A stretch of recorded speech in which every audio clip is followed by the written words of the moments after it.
Good Friday evening and welcome to the NCWLIFE Evening News. I'm Grant Olson. Before we get to tonight's top stories, let's take a look outside our weather window on this Friday before Christmas. Lots of clouds hung around throughout the afternoon today. We did expect some cloudy skies after picking up about 2.5 inches of more snow here in the Wenatchee Valley overnight.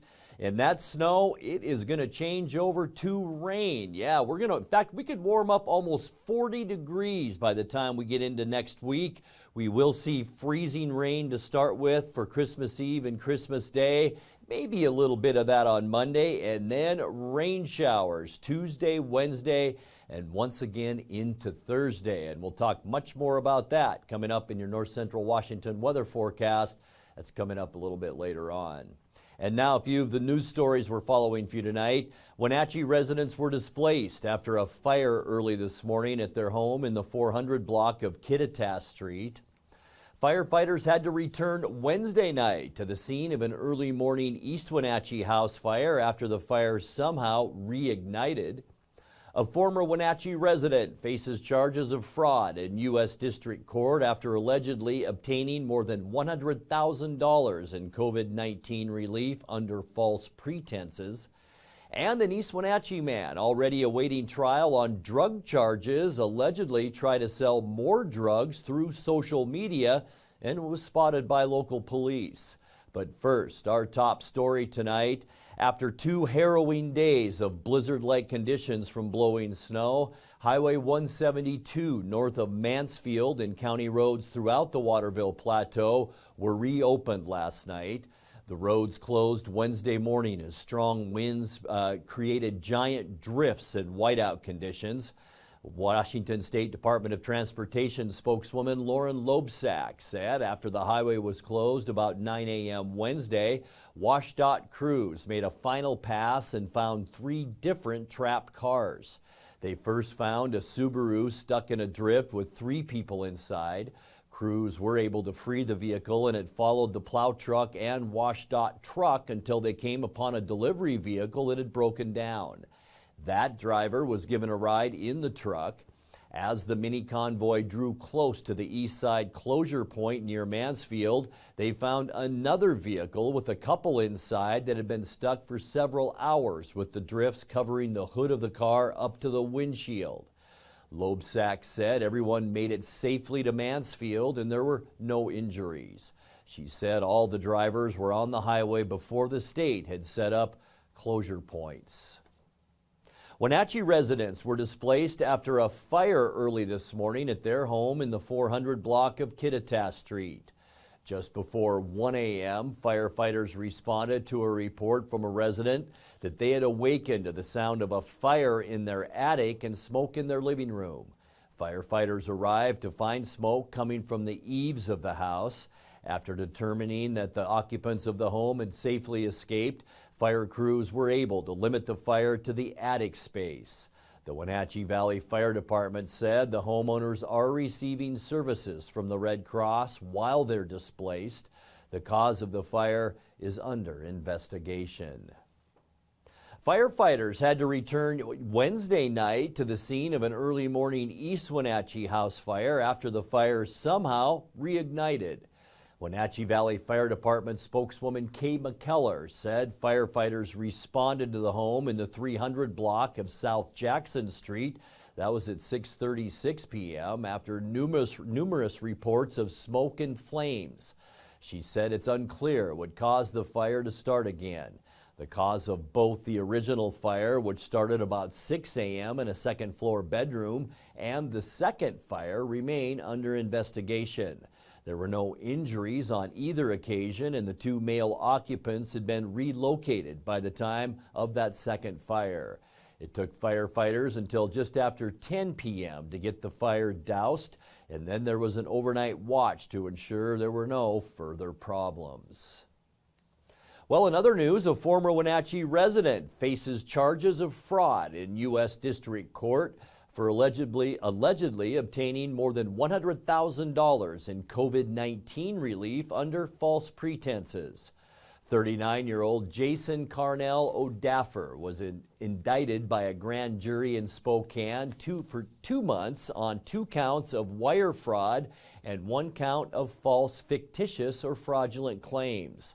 Since that indictment, O'Daffer has appeared in federal court but is now at large and sought by federal authorities in the San Francisco Bay Area. O'Daffer allegedly received a $117,400 economic injury disaster loan in 2021, saying it was in support of his home appraisal business. However, federal prosecutors say his business was not involved in home appraisals and that he spent the loan on personal expenses, including the purchase of an RV. Anyone with information on his whereabouts is asked to contact the U.S. Marshals Service by calling 1-877-WANTED-2. Well, an East Wenatchee man allegedly awaiting trial on drug charges allegedly tried to sell more drugs through social media and then was spotted by local police. Authorities say 21-year-old Brian Rivera Martinez used the chat application Telegram to advertise the sale of fentanyl and other substances. Those Telegram messages were monitored by U.S. Homeland Security, which partnered with the Columbia River Drug Task Force to arrest Rivera yesterday. Police say he appeared to be using a local hotel room to manufacture counterfeit fentanyl for sale. Rivera was free at the time on $5,000 bail after his arrest in 2020 for allegedly receiving ecstasy at his home through the mail. He was due to make his first appearance on the new charges in Chelan County Court this afternoon. Well, when we come back, the monthly Wenatchee area unemployment numbers ticked up slightly in November. An equal pay bill for women's sports sponsored by Washington Senator Maria Cantwell is headed to the president's desk. And 22 groups and nonprofit agencies like Omi Gardens and the Icicle Creek Center for the Arts have been awarded $328,000 in lodging tax money. I'm Grant Olson, and you're watching the NCWLIFE Evening News.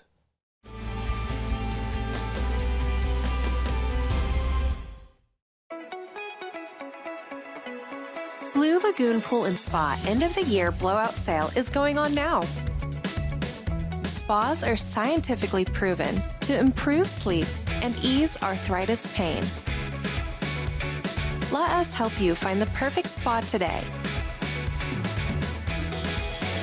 Blue Lagoon Pool and Spa is helping families reconnect, one hot tub at a time.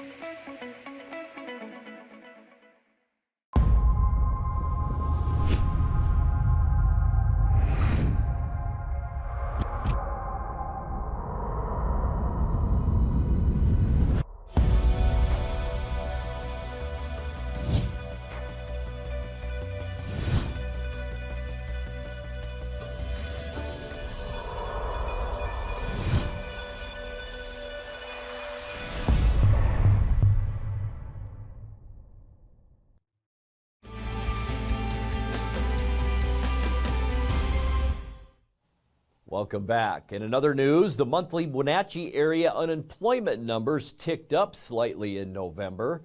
The Washington State Employment Security Department reports that the Wenatchee Metropolitan Statistical Area last month was at 5.1%. That's up 0.7 of a point compared to November of 2021.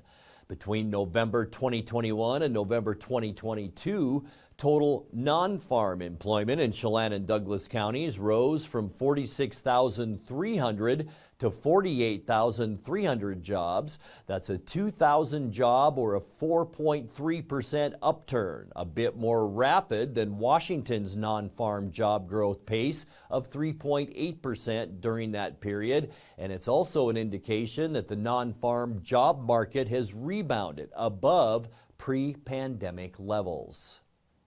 An equal pay bill for women's sports, sponsored by Washington Senator Maria Cantwell, is headed to the president's desk. Cantwell was a leader on the Equal Pay for Team USA Act, which got full congressional approval this week. The bill is likely to be signed into law. It guarantees that any athletes in any sport representing the United States in world competition would be paid equally to their male peers. This law requires a detailed report from the U.S. OPC and national governing bodies like U.S. Soccer, U.S. Squash, U.S. Volleyball to be sent to Congress each year so we can help make sure that these women athletes get equal pay. We want to get to the root of any issues in the future that hold anyone back from making sure that this law is implemented. I also want to thank heroes like Megan Rapinoe and Alex Morgan who brought that case against U.S. Soccer. U.S. women's soccer led the charge after winning the World Cup and making it clear to everyone that women athletes deserve equal pay. 22 groups and nonprofit agencies like Omi Gardens and the Icicle Creek Center for the Arts have been awarded $328,600 in lodging tax grants.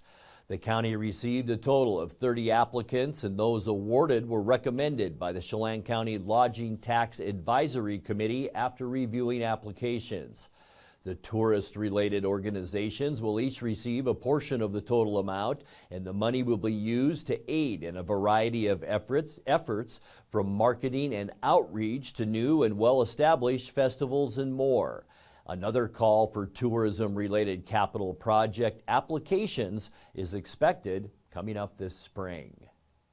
You're watching the NCWLIFE Evening News. Coming up next, tonight's features story and your complete local weather forecast. That and much more still to come on the NCWLIFE Evening News. Please stay with us.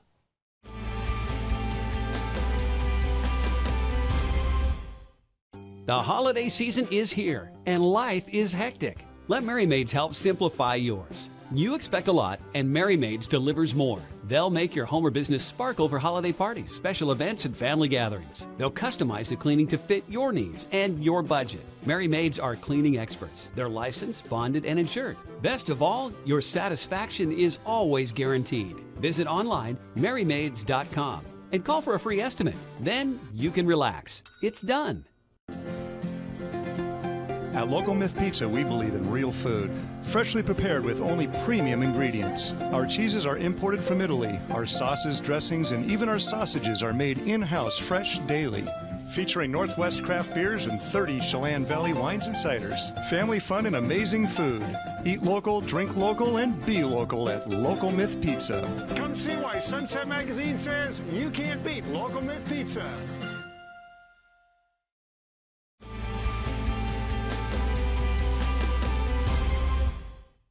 Welcome back to the NCWLIFE Evening News. Several musicians from Leavenworth, also known as we know it as Christmastown this time of year, joined in last year to create Song, Merry Christmas from Leavenworth. In tonight's special features story with music and lyrics by Eric Link, this video of the performance was produced by Jamie Howell of Howl at the Moon Productions. Enjoy.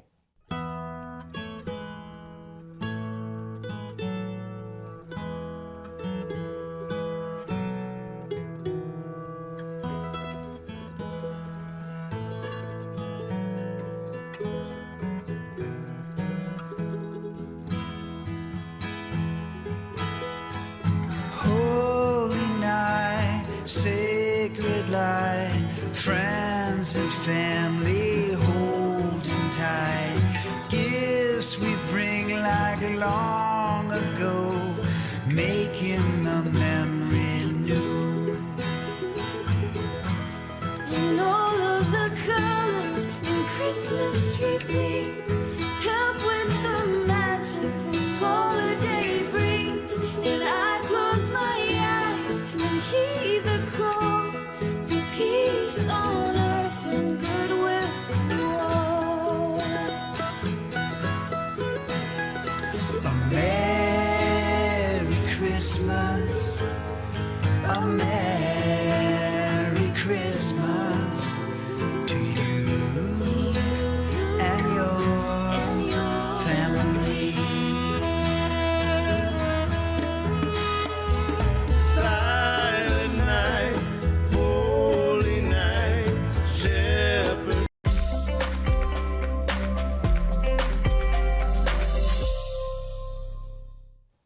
Big travel time today and into the upcoming weekend. Let's take a look at your North Central Washington weather forecast now. And today, not very warm, and that's been our trend, although it is a little bit warmer than we've seen the last couple of days. 13, our unofficial high temperature today.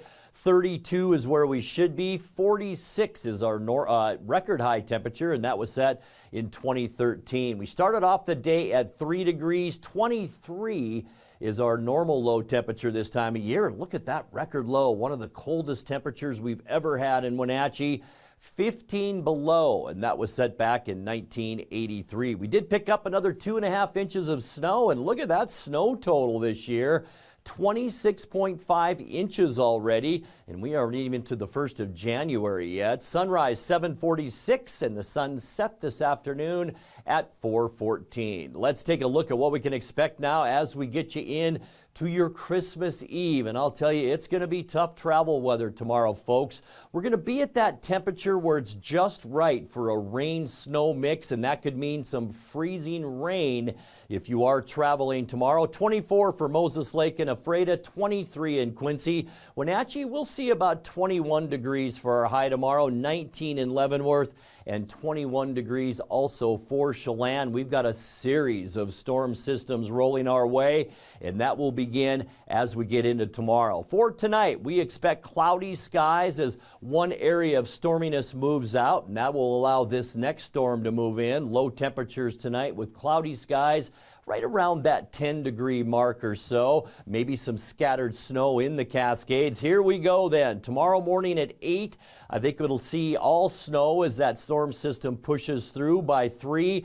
Kind of a rain-snow mix, what could mean freezing rain. That will push through by 9 p.m. And then on Christmas Day, here comes our next storm system. Not so much in the morning, but in the afternoon. That's when we'll see the possibility of more freezing rain on Christmas Day. We will warm up, though, with high temperatures Sunday in the low 30s. For Monday, the next storm moves through. We will see rain likely. This is in the morning. Throughout our afternoon hours, that will continue. So expect some slippery driving conditions on Christmas Day. Getting into Monday, same situation. We are going to see another storm move through. Rain likely throughout the day. As we get into Tuesday, still stormy. We'll see temperatures, though, continue to moderate. Look at even the yellow. We could see 40 to 50 degree temperatures.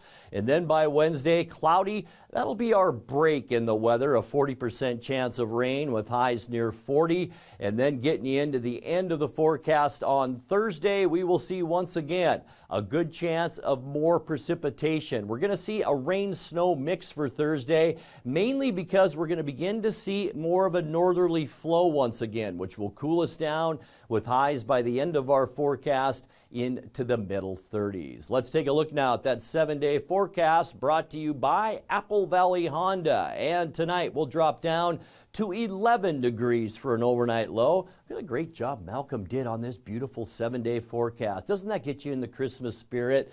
21 with freezing rain for your Christmas Eve. We could see more of that on Christmas Day, although we will warm up to about 31. And then all rain likely for Monday and Tuesday. 36 your high Monday, 40 for a high on Tuesday. And then for Wednesday and Thursday, we're going to continue with that rainy weather. 40 for your high on Wednesday, with Thursday cloudy skies, rain and snow likely. High temperature then of 36. And that's a look at your local weather forecast. Coming up next, tonight's sports report with Eric Granstrom and more as the NCWLIFE Evening News continues right after this.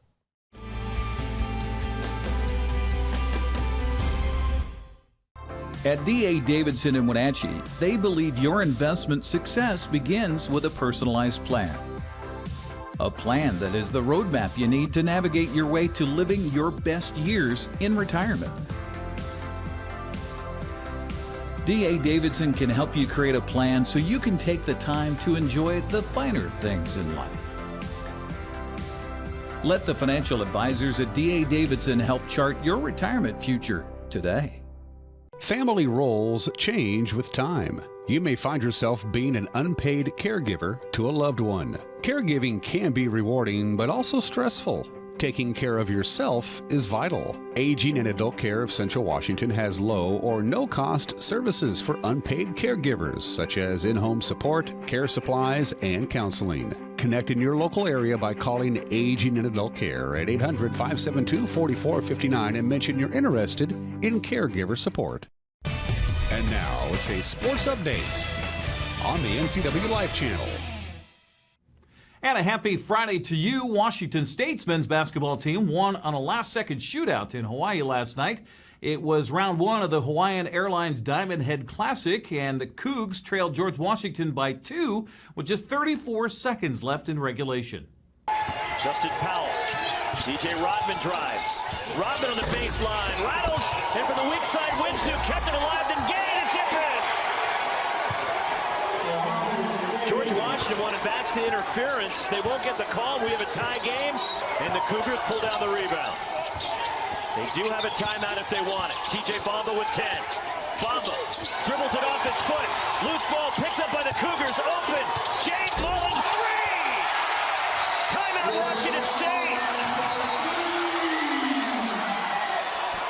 Frenetic sequence leads to an open 3, and Jabe Mullins, a 53% three-point shooter, takes advantage of being left open. Well, one thing you don't like to see, there's two things when you're playing defenses: a block shot, an offensive rebound, or a loose ball on the floor, because your defense gets all discombobulated, and that's what happened. This is the offense by accident. Bamba dribbles it off his foot. GW scrambles just a little late, and Mullins, like playing in his backyard. Second 3 of the game for Jabe Mullins. Bamba crosses over, dribbles it off his instep, and this was the result. Here we go. Bishop for the win. Offline, and Washington State now has won the game. Cougar coach Kyle Smith admits the end wasn't pretty, but worked out well in the end. It was 20 seconds ago, tie game. We wanted to be really aggressive and try to force them into something quickly, knowing that you might foul like Mo did, but they were in 1-1, so I thought there's a little pressure. They went 1-2, and we were just wanting to take it on the run in our little blood set, as we call it, and we fumbled it around a little bit. We still had a timeout. We could use it, but they got scrambled out, left Jabe open, and he buried a really big shot, really helped his confidence, help our team's confidence in close games, and then they made us earn it the last 3.1 seconds, trying to get that right. Washington State will face host Hawaii tonight at 8:59 p.m. to be exact on ESPN2. Well, the Seattle Kraken also had a game come down to the final seconds in Vancouver last night, ending in a 6-5 shootout loss. Seattle led 5-4 with over 2 minutes to go. The Canucks pulled their goaltender for an extra attacker. It proved to be too much for the Kraken defense. JT Miller to Quinn Hughes. Elias Pettersson shoots, and that hit a body in front. Here's Miller. 90 seconds to go. Hughes, one-timer, loose puck. Miller gets it, sends it across. Pettersson scores!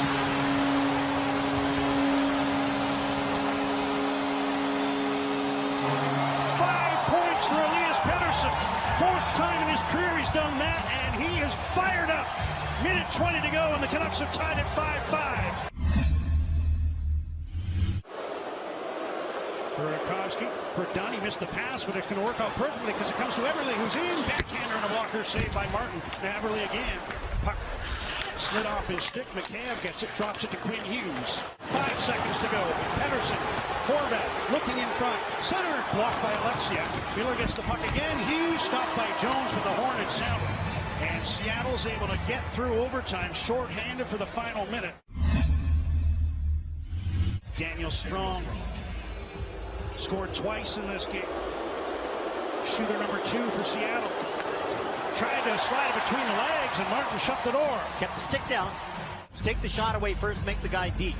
He dekes, and Spencer Martin. Yes! What a game for Elias Pettersson. 5 points. Tied it late. wins it in a shootout. Coach Dave Hackstall credits Vancouver for keeping the pressure on throughout the final frame to earn the shootout victory. We had the first few minutes of the third period where, we had a good 5 minutes going. The third goal, injected a little bit of life into them, even though we got that back right away. That changed the tone of the period a little bit. And then, obviously we take a penalty a couple minutes later, and they get it to a 1-goal game. But at the end of the day, we still got the 1-goal lead. As you go through the last minute and a half of the period, and that's an area that you take a lot of pride in. But we got one clear, and we weren't able to get guys off the ice, so we had a couple of tired bodies on the ice. They took advantage of that, made a play. Seattle's off for the Christmas weekend before taking the ice next Wednesday at home against Calgary. Well, there were a few prep basketball games across the region last night. Let's take a look at the Les Schwab prep girls basketball scoreboard first. Waterville Mansfield shocked Chelan 47-39. Napavine beat Brewster 52-36. Coming up today, Colville visited Tonasket Okanagan playing at Reardon. On the boys' side, Brewster beat Napavine 76-60. On the tap today, Colville at Tonasket, Reardon hosting Okanagan. That's coming up at 6 o'clock. Well, the Seahawks are in Kansas City. We're getting ready for cold temperatures for tomorrow's game against the Chiefs. Coach Pete Carroll says this is the toughest test the Hawks have faced so far, regardless of the weather. We're playing a terrific football team with tons of documented success and star players and star power and all of that. Fantastic coach, and they just won their division too, so they're flying. It's a great opportunity for us. This is the chance to see, arguably the best of the AFC, and so we'll go take our shot and see if we can play a good football game and do the things we need to do. They struggled with Houston the other night, and but did as they do. They won at the end of the game, did a nice job. So we're looking forward to this challenge. It's going to be a good one. The Chiefs feature the best offense in the NFL, featuring Patrick Mahomes at quarterback, Travis Kelce at tight end. Defensive coordinator Clint Hurtt says Seattle's defense will certainly be challenged on all fronts. The culmination of it all, obviously the quarterback is generational talent. The skill guys that are around him are good football players too. The offensive line is outstanding. And then Andy Reid obviously is an unbelievable play caller and schemer, and the stuff that he does, the adjustments within games when you see defenses try to take things away from the quarterback and their offense, and his ability to adjust within the game. And it's a credit to the players too. You see they pick up on it. So all around, it's a special unit, and that's why they've been so successful, obviously, the last few years. Game time temperatures expected to be 14 degrees tomorrow for that game, with winds gusting to 25, taking the wind chill well below zero. That's a look at sports news. Have a very Merry Christmas to you and yours from all of us here at the NCWLIFE channel. Grant, back to you. Thank you very much, Eric. And now let's check in with our friend Dan Kuntz for a look at what's coming up Tuesday morning on Wake Up Wenatchee Valley. Dan? Thanks, Grant. As you already know, we won't be here on Monday. We got a 3-day weekend, so we can spend some quality time this Christmas with family and friends and some people we probably don't care for. So we won't be back again until Tuesday morning, but I can guarantee you Tuesday morning show will be on the air live Tuesday morning at 7 a.m. Have a very Merry Christmas, and hope you play it safe out there, folks. Be good. We'll see you Tuesday morning, live and local at 7 a.m. Grant, back to you. Merry Christmas to you, Dan. And that will do it for our newscast tonight. For more on these stories and other news from around North Central Washington, you can find us on Facebook or our website at ncwlife.com. And remember, if you see news happening, we'd like to hear from you. You can send us an email at news@ncwlife.com or give us a call at 888-6295. I'm Grant Olson. I'll be gone all next week to spend some time with my family. Jefferson Robbins and Dan Kuntz will be here to take care of news and weather. Thanks so much for making the NCWLIFE Evening News part of your day, and I hope you all have a very Merry Christmas and a Happy New Year.